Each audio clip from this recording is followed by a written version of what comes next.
How's it going, everybody? I'm Drifty, and in this video, I'm going to show you how to play RimWorld. These are the 5 things that you must know. Number 1, it's all about learning how to control your colony members. The Work tab is the main tool that you have to do this. If you understand how the Work Priorities tab functions, then you're already on the right track.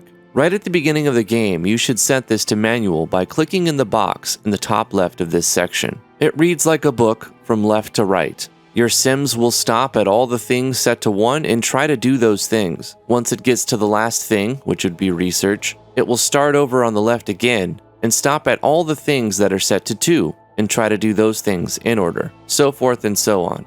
If you set nothing to 1 and have the lowest number set to 2 and everything else 3s and 4s, or left blank, then you can manually control them a little bit more. For example, when you want your whole colony to clean, you can set clean to 1 and it will be higher than the other priorities, which will cause them to immediately start cleaning as soon as they finish what they're currently working on. You can also set them back so that they may return to their regular schedule. You can adjust the priorities by clicking on the boxes.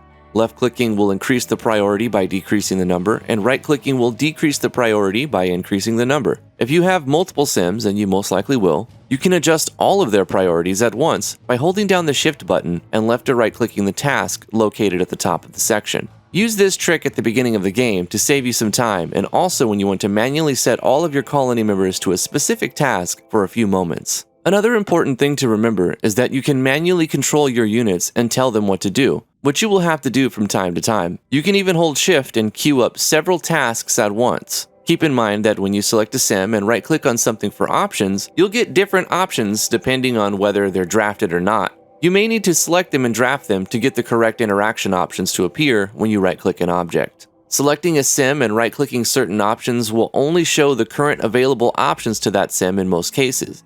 So if you're trying to make a Sim do a task, but the right-click menu isn't showing that task, make sure that you have a number in the work box for that task. If it's blank, then they'll never perform that task even if you're trying to manually make them do it. The next big thing that controls how your Sims operate and what they choose to do will be the Schedule tab. By default, this will be set up with most of the boxes set to anything and some of the boxes set to when you want them to sleep. If you have a Sim that's a night owl, you may want to adjust this as soon as you get them, or at the beginning of the game. To make adjustments, you simply select one of the 5 boxes at the top and paint the schedule you want them to follow. They'll mostly stick to it. You can play around with this to see what works best for your colony. Next to the actual schedule, but still in the Schedule tab, you'll see the Manage Areas section. This tool will allow you to restrict which areas that your Sims are allowed to be in. They will not perform any tasks that exist in an area that they're not allowed to be in, so keep that in mind. This is an incredibly useful tool that will keep your Sims alive when you're trying to wait out a large Manhunter pack. Most Manhunter packs will not try to break down your buildings to get inside, but they may wait around for several days trying to eat anything that goes outside. You can keep your Sims automated and also keep them inside and safe by controlling what areas they're allowed to be in. Simply make a zone that only shows inside areas. They should never leave that zone unless you draft them and force them to. To create or rename a new area, you simply click on the Manage Areas button. Simple, right? But you'll notice that you can't actually define the location of those areas from this menu. In order to do that, you'll have to click on the bottom left button that says Architect, and then click on the top button of that submenu that says Zone. From here, you can see the options Expand Allowed Area and Clear Allowed Area. Left-clicking this will bring up a drop-down menu that lets you define where you want that area to be. You may also manage areas from these drop-down menus. A useful trick if you want a colony member to avoid a certain area is to make a new area and highlight that area. Then go to the Manage Areas section and click the Invert button. This will select everything on the map except the selection that you originally had highlighted. The Assign tab will give you full control on what medicine, drugs, food, and even clothing that your Sims will pick up and use. If you want to quickly assign what medicine tier all of your Sims use, there's a neat trick. Simply select which medicine you want them to use on the first colony member, then hold left-click and drag down across all of the other colony members over that icon. You can create your own unique restrictions. It's as easy as clicking the Edit button and the corresponding New Restriction button.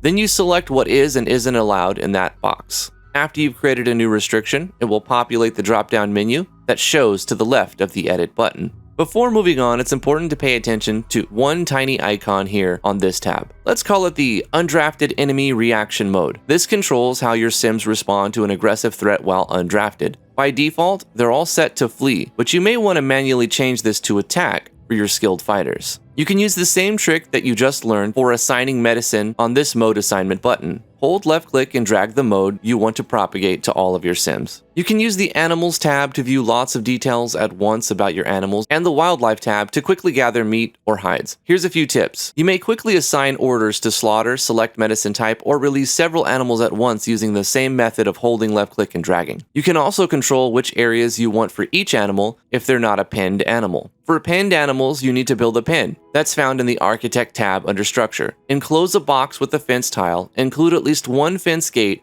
and inside that area place a pen marker, which is found under Miscellaneous. Also be sure that at least one colony member has a number set to the Animals box of their Work tab. That should get you all set up to run a farm in no time. You can automate hunting by placing a check mark next to the icon that looks like a bow and arrow on the Wildlife tab. This tab will also show you the percentage chance that the animal will try to fight back. During the early game, only hunt animals that will try to flee. This is easily seen and denoted by the dash symbol instead of a percentage amount under the leftmost bull head icon. This tab offers an immense amount of information about the animals on your map, and you can even sort this data for better viewing. That brings us to our final point. Mods. This game is designed to be whatever you want it to be, and with the thousands of high-quality mods that have been created by its huge fan base, it will certainly allow for you to play RimWorld in a unique way that's best suited for your playstyle. If you want a super hard challenge, there are many mods out there that make the game harder. However, on the flip side, there are tons and tons of mods out there that make the game easier in many ways. There are also mods that add new content like storytellers, new weapons and armors, new biomes, you name it. Even if you don't want to adjust the balance or difficulty of the game, there are thousands of mods that just sprinkle minor quality of life changes onto the already amazing game. I highly recommend that after you learn how to play this game from a brief vanilla playthrough, that you take a look at the Steam Workshop for RimWorld mods. I'm positive you're going to find something that will enhance your gameplay and make the game more fun for you. That's pretty much it. Please let me know what I missed in the comments below. Like this video if you liked it, and if you're interested in more RimWorld content, consider subscribing to the YouTube channel and hitting that notification bell. We also have a Patreon if you're interested in supporting what we do here on this channel. As always, thanks for watching, and I hope to see you in the next video.